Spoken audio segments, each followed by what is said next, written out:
Hey guys, what is up? It is me, Pagey, here once again with another video on Titans Season 1. This is going to be my review for the finale for this season, Episode 11, otherwise entitled Dick Grayson. But of course, spoiler alert, some massive stuff happens in this episode, not only in the actual episode, but also the end credits scene for this episode. So if you've not watched it, go back, go watch it, then come back to this video later on. But of course, last episode was the big, it was meant to be like Corey's episode. It wasn't really, it was a bit of, clickbait, I guess, in their title of the episode. But it was more, releasing Trigon and using Rachel or Raven to do that. Trigon finally comes out in the episode. And then there's a barrier that we can't get into. Dick's the only one that gets into there. And essentially that's where we pick up in this episode, even though it doesn't pick up from there, if that makes sense. But of course, let me know in the comments section down below your various opinions on this episode and what happened after as well. I'm very interested to hear what everyone has to say. And of course, if you enjoyed the finale as well as my video on it, be sure to drop a like on it to show your support. But essentially, we just see Dick waking up in like bliss, I guess you'd call it, like the perfect life. He's living in California, nice and sunny, in the pool with a beer, I think it was. I don't know if it was too early to be drinking a beer, who knows. But he actually has a family, and we knew this from the trailer, I think. It was in the trailer for this episode that he's got a family. He's like married to Dawn, or Dove, and he's got a child, a young boy, and he's got another baby on the way. And we also see that Rachel and Gar are both at college. Rachel's got longer hair, Gar's still the same. But they're at college, and that's basically their input into this episode. Is sort of strange, and we'll jump into that in like the overall review for the episode later on. But I can see some people maybe having an issue with not only their impact on the episode, but maybe Corey's as well. But then we actually see Jason Todd arrive, which once again was in the trailer, but he's actually in a wheelchair, and he basically just takes Dick aside and just tells him what's going on specifically with Batman, because Jason Todd was, still with Batman at the time, I guess, or just before. So we find out that Jason was actually shot in the spine by the Riddler. So the Riddler wasn't using guns, but now he is. Shoots Jason in the spine. I did see people theorizing that the Joker would have done this to Jason, and Jason survived rather than dying like he does in the comics and becoming Red Hood. So, this could have been done by the Joker, but it was done by the Riddler. Somewhat similar characteristics, I guess. Commissioner Gordon's been killed by the Joker, which is pretty insane. Alfred is dead as well. Alfred died beforehand. And essentially Batman is just like lost it, and he's going to go kill the Joker. Which obviously is, Batman crossing the line. That's a whole thing between not only just between Batman and the Joker, but Batman and his villains, that he never really goes to that line and kills him. Like, Batman never crosses that line, even though it's he probably should. Like, it's been argued many, many times. Like, why don't you just kill these people? Because they keep escaping. Just kill them, end them. There's even like a Batgirl and Oracle reference and a Superman reference in regards to them like trying to deal with Bruce and just saying that he's basically, well, Batman said he's completely changed. I think even they referenced that that Barbara's gone missing. So, Batgirl or Oracle has gone missing as well. So Gotham's just, let's just be completely honest, Gotham has gone to the shits, and we see that when Dick actually goes to Gotham. It's just completely off the loop. And I have to say, like, the design and like the cinematography and just everything in this episode was like movie level. It was actually really, really impressive, and I think it showed. Now, that hotel of sex and drugs, as we'll call it, I think it's called was it the Monte Carlo or the Monte Cristo, or something like that. I can't remember what the actual title of the hotel was, but essentially the hotel of sex and drugs and domestic abuse is, I guess it's the finest accommodation that we can get in Gotham at this point in time due to how the city's gone down. We also see, due to the death of Commissioner Gordon, the bat signal has basically been put out of commission, which is basically, shows the state of Gotham at this point in time. But we actually do see the Joker dead. Not really at the beginning. So we see the Joker just completely chucked on the car, very similar to like the Tim Burton Batman 1989 movie, except instead of him facing up, like I think he was he on the ground in that movie? Oh no. The Joker was facing down, and we understand why they did that, so they didn't show the Joker's face. They could use these characters, but in a bit of a, changed up way, where you didn't see the face properly, you just saw little hints at who they were. So that's how they got away with using all these characters on Titans in this episode.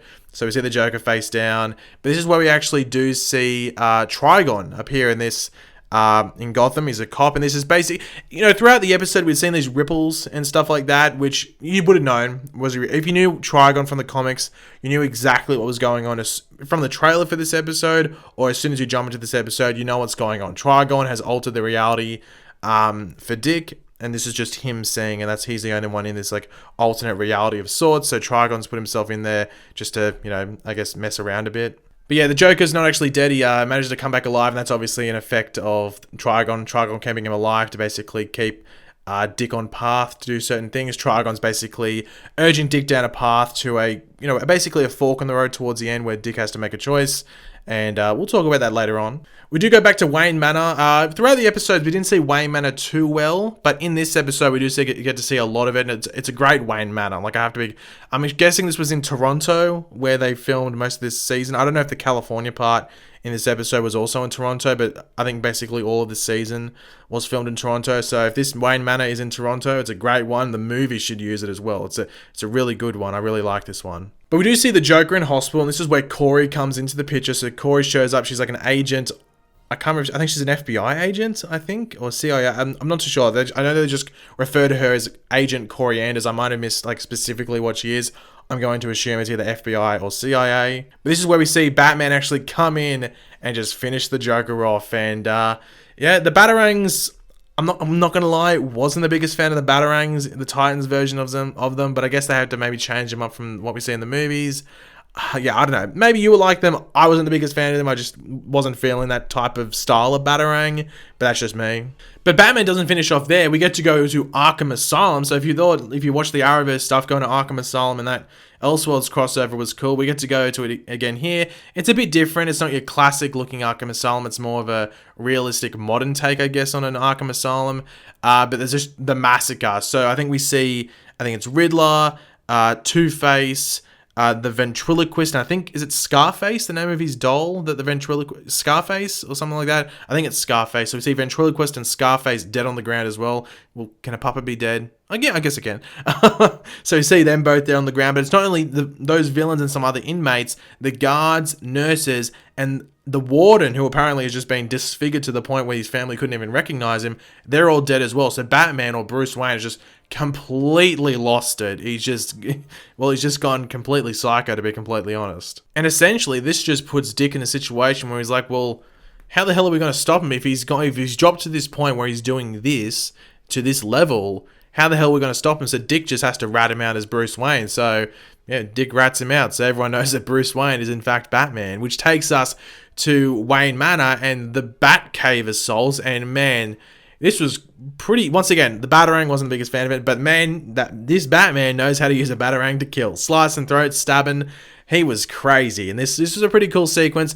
Obviously, the suit, we do get to see, when he turns, I think, when he's facing Corey, the suit, there's no bat signal or bat symbol, might I say, on his chest or anything like that. Yeah, it's a bit disappointing. You just see the cowl is the main thing.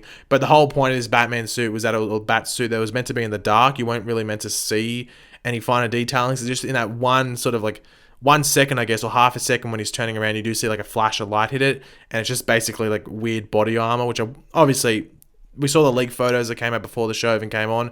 Wasn't the biggest fan of this, but what are you going to do? But does he shoot Corey with Captain Cold's gun? It really looks like Captain Cold's gun. It might just be a random cold gun, but to me, it looked like Captain Cold's gun. It definitely wasn't Mr. Freeze's, because Mr. Freeze is basically, it's almost like a freeze cannon, essentially. This was like a handheld, cold gun that almost Captain Cold would use. So I think that's what it was. It looked like it to me, at least. Let me know if you agree with me in regards to that in the comments. But Wayne Manor's destroyed, and we actually do see Batman under the rubble. So Batman is there, and this is where Dick... This is basically the fork. It's not the end fork. There is other points, I guess, throughout this where, Dick could have made different choices and stuff.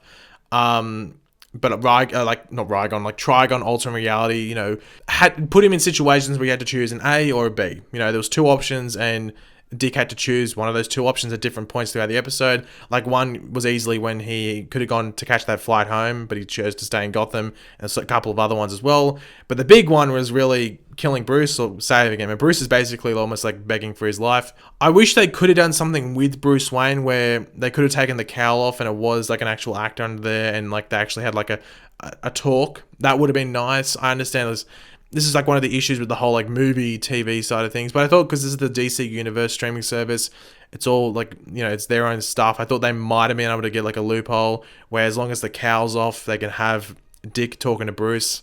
I wish they could have done that. Unfortunately, we didn't get that.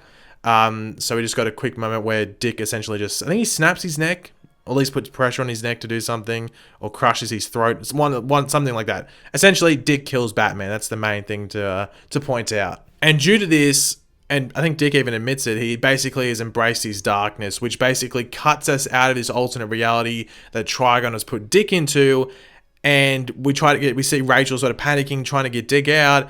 I really did enjoy the end result of the whole, like, what Trigon was going for.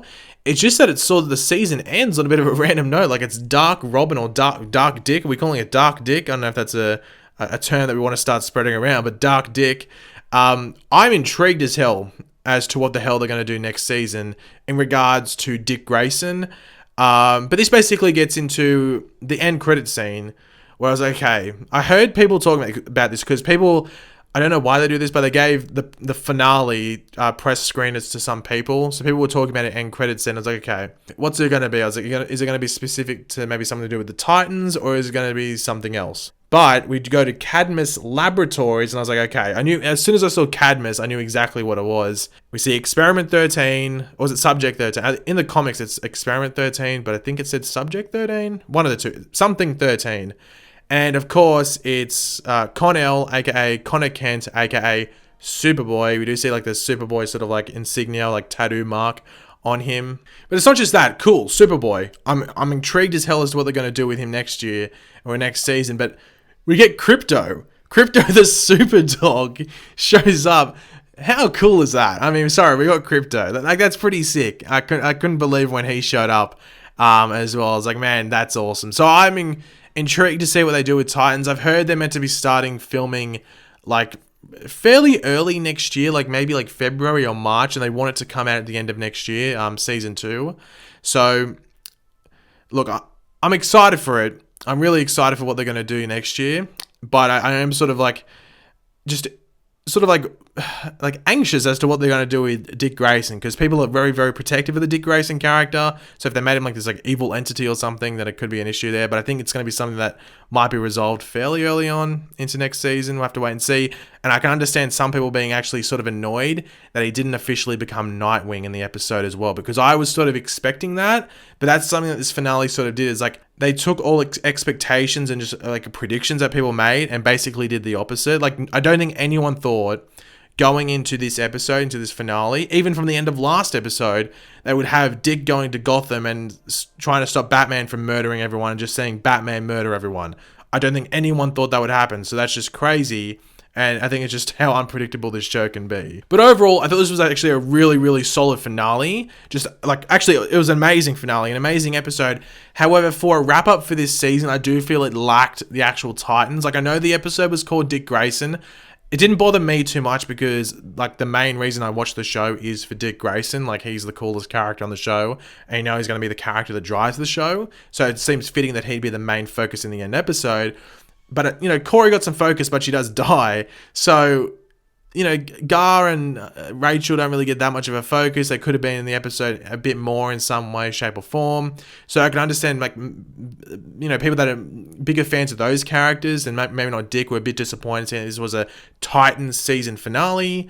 But, you know, as I said, they basically went to the opposite of whatever everyone's predictions and expectations were for the finale. And I think they actually delivered a really solid thing and actually used one of Trigon's abilities in a really cool way with the whole, like, reality alteration and stuff like that. So I thought it was actually really, really good, and I'm just incredibly intrigued to see what they do next season as well. But thanks for watching, guys. Hopefully you enjoyed the video. If you did, it'd be awesome if you could drop a like on it. It shows support. Let me know in the comments section down below. Did you enjoy this finale? Do you think it was a fitting end to this season? What was your favorite part of the finale? Just let me know all of that in the comments section down below. And of course, if you are new to the channel, make sure to subscribe. I'll catch you later, guys. Goodbye.